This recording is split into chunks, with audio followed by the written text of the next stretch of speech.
Building a perfect native user journey. There are 3 key pillars to native. It's the ad, where you kind of reach the people and generate the click, the content, where you can generate the interest, and then the action or the offer page, where you can capture that interest and make money. How does AI help us in achieving these 3 key pillars? I think AI can accelerate almost every single step of our jobs as media buyers. It's not ready to replace us yet by any means, but it can speed up our work. What used to take me 3 hours now takes me 30 minutes. And I think it's only going to get more extreme as people get better with using AI, and AI gets better at serving the people that it's built for.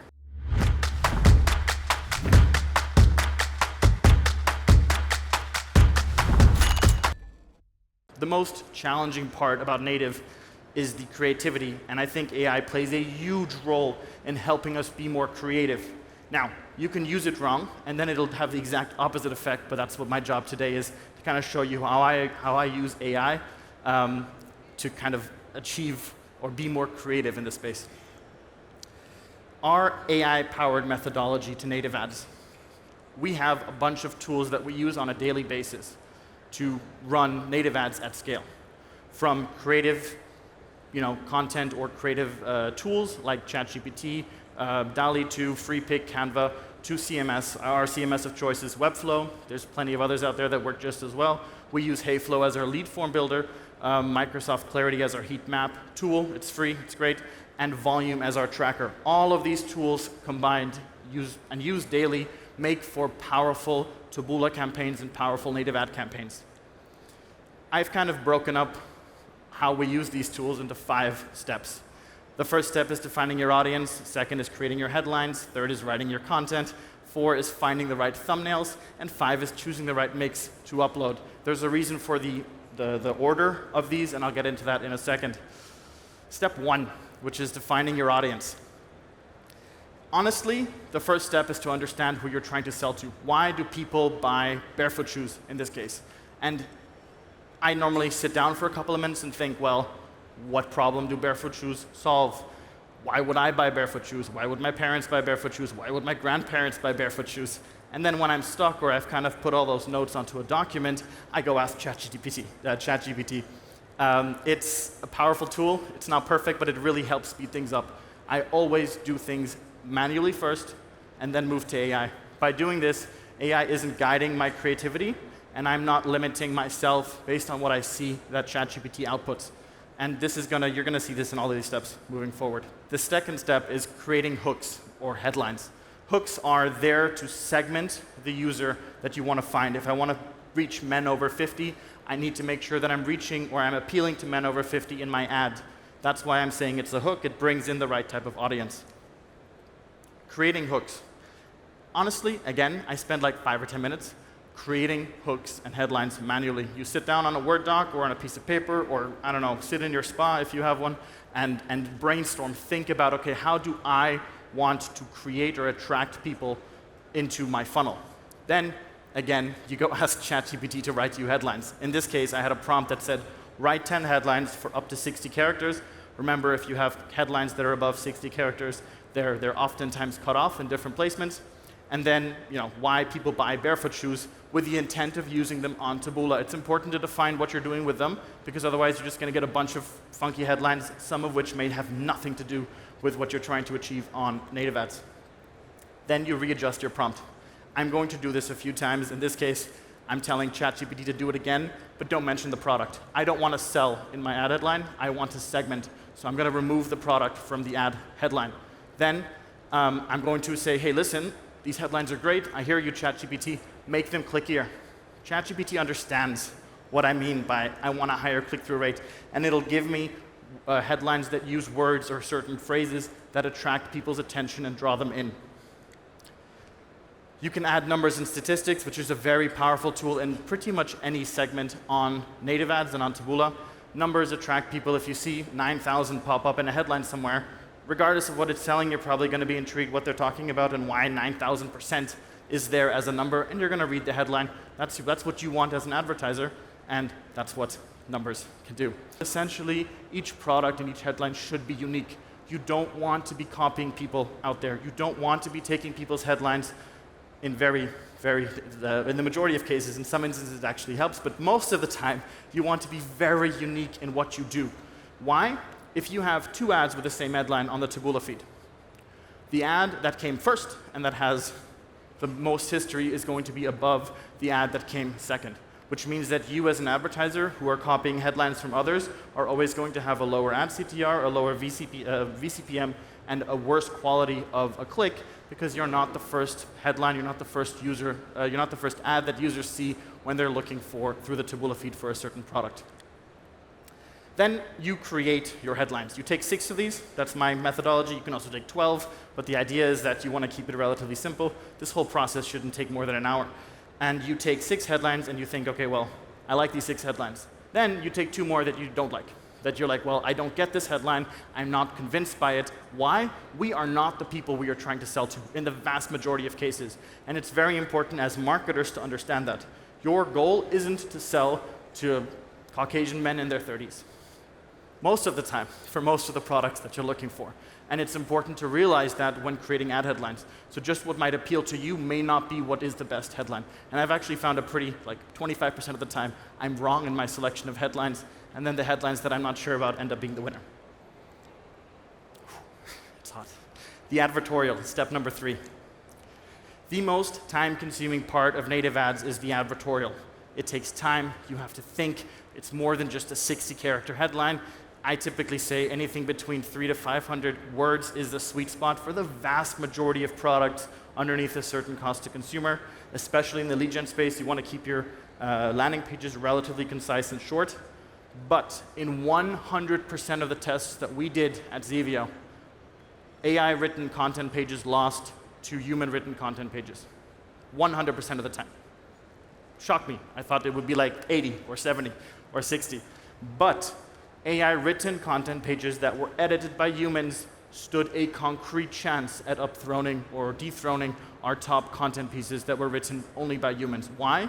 Because by combining AI with human creativity, you can always achieve a better result, or oftentimes accelerate the achievement of better content pages, especially in foreign languages. I know that most of us don't speak every language in the world. English tends to be the main language here. Let's say you're running an ad in France. How are you going to create content for France? Well, there's different ways to do it. Historically, we always went to translators, sent them a piece of content or ideas, and they'd write content. Nowadays, there are translation tools like DeepL, Google Translate, but they still don't really change. They just translate the words. They don't adjust the words for the context that you're writing in. Using ChatGPT, pasting in English or whatever language you write content in, and telling it to translate that content to a French to France, to a French setting, for example, proved to be unbelievably powerful in creating content pages in different languages. Sure, it's always better if you have a French person that you know to read through your content, but if you don't, then at least you have content that is a lot better than translated content or content written by translators or people on Upwork and Fiverr. So, writing the advertorial. In this case, I have asked ChatGPT to write me 400 to 500 words, start with an introduction to a problem, present the problem and why the problem is relevant to the consumer, and then present them a solution with a sense of urgency towards the end. This helps ChatGPT understand what you're trying to achieve. The content or the structure of content is always the same. You have an introduction to a problem that you're trying to get people in or interested in. You're presenting them with a solution or why that solution is relevant to them, and then you're giving them some sort of sense of urgency on what to do next. Hey, we only have a limited amount of spaces for this mastermind. Click here, take action today, otherwise you're going to miss your chance or your discount. Then you're going to take that advertorial and edit it. You're never going to upload it. You're going to copy paste it into Word and go through it, or send it to your copywriter to go through it, or send it to somebody that you know that knows how to write. The idea here is that you know your product and your audience better than some AI. You've been working in a field or with a specific product for quite some time. That's good for you. That's an advantage that you want to use to your benefit. Editing it helps you create better content. This whole process that I've showed you so far typically takes about an hour up until this point. So, once you're done, you import it into a finished template, and you're done. I see a lot of people spending a lot of time on designs for landing pages. For native ads, don't bother. There's plenty of templates or plenty of ideas out there. As long as it loads fast, it's mobile friendly, you're going to be good. Don't put your first dollar on a campaign into split testing design elements on a landing page. It's not the best way, and it's not the best approach to native ads this year. Step number 4, the thumbnails and the creatives. We're almost at number 5. There's a lot of different places to get ads and different creatives for. Oftentimes, just the Taboola stock images for different brands work well, and we download them, we edit them, and we re-upload them in our own way. Taboola has also introduced AI-generated images, which we'll get to in a second. DALL-E for AI-generated, or any of the array of other alternatives out there, work well to some degree. FreePic Canva Pro is my preferred tool for editing these things because it's so easy and so simple to drag and drop images, quickly adjust them, export them, and upload them. Our goal is to find 10 interesting images before we move on to the next step. AI is great for interesting people, interesting faces, and scenery. It's not so great with understanding relationships between concepts and people. Oftentimes, if you say, okay, well, I want 2 people who are interacting or talking about a specific product, it'll look really weird because the product's up here, the people are looking kind of past each other. AI isn't there yet in understanding complex scenarios, but it can be very powerful in creating images that look a little bit weird and increase ad CTR. So, one of our top headlines last year had a typo in it. It was missing an E. And we were like, why on earth is this headline working so well? Until I realized there was a typo. Oftentimes, especially because it was a typo that wasn't visible, but caught people's attention subconsciously, that can be a good thing in driving ad CTR without reducing quality of the click. It's the same with the images. These images aren't so good, but if we go back, some of these images look real enough to be real people, but just off enough to catch your attention and be like, there is something funky about her face. That's what you want in an ad because it catches attention. Step number 5, choosing the right assets to upload and uploading.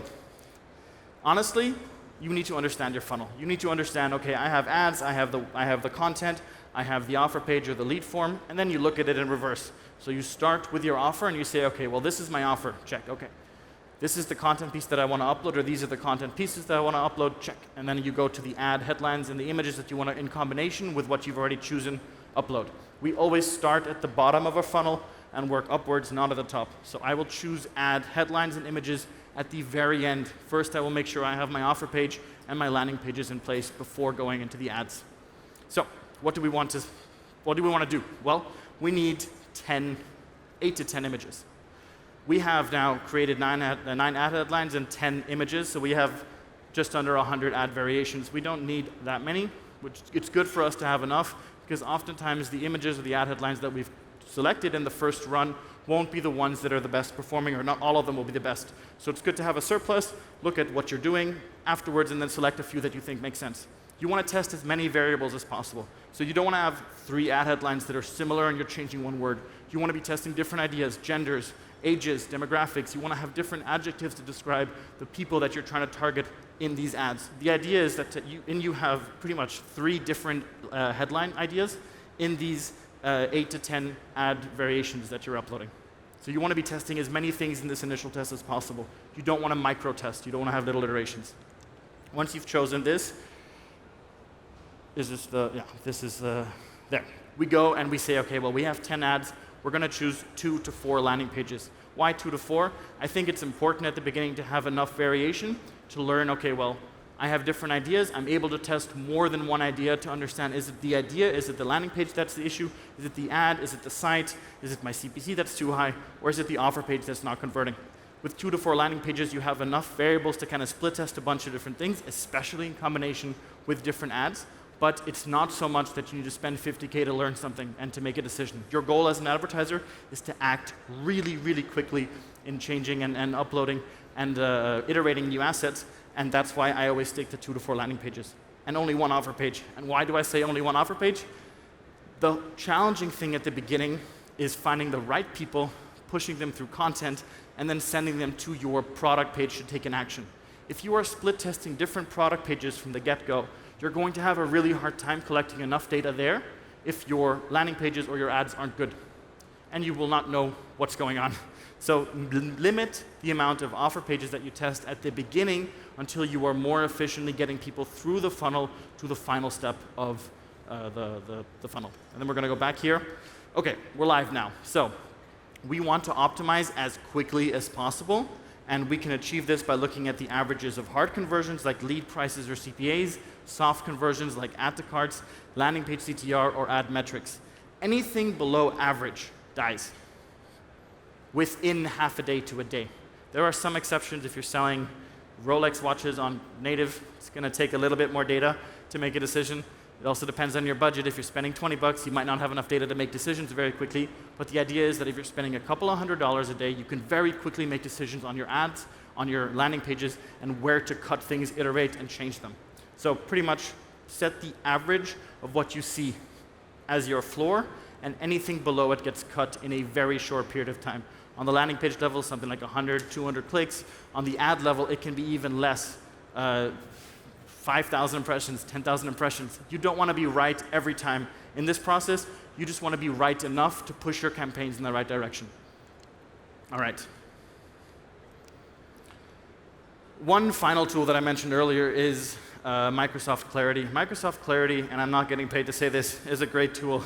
It's free. It lets you understand user behavior. Not enough of us in this room are using it.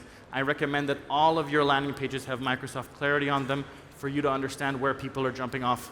Is it the call to action? Is it the header that's putting people off? Is it your cookie consent form that's coming up and blocking and messing up everything? Microsoft Clarity will help you understand that and will help you create better pages to convert your users more efficiently.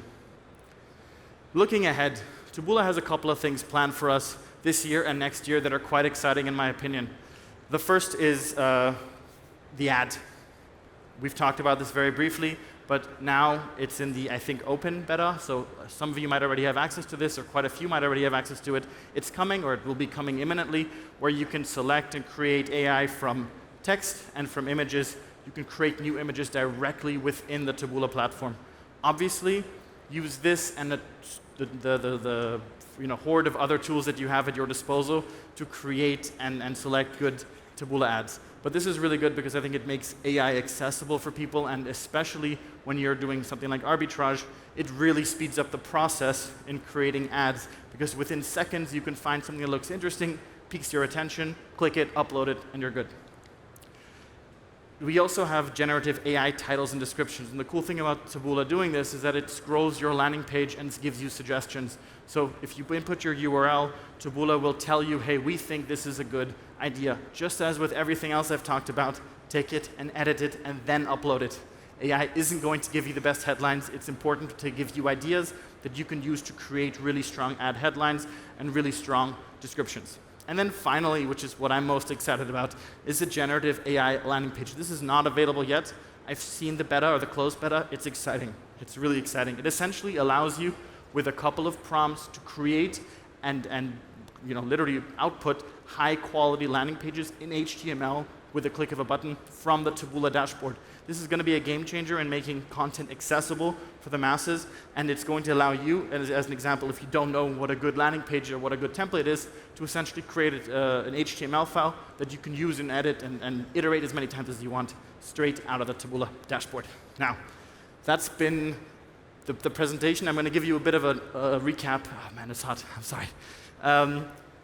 On where native ads are. Right now, we are still splitting campaigns by device type.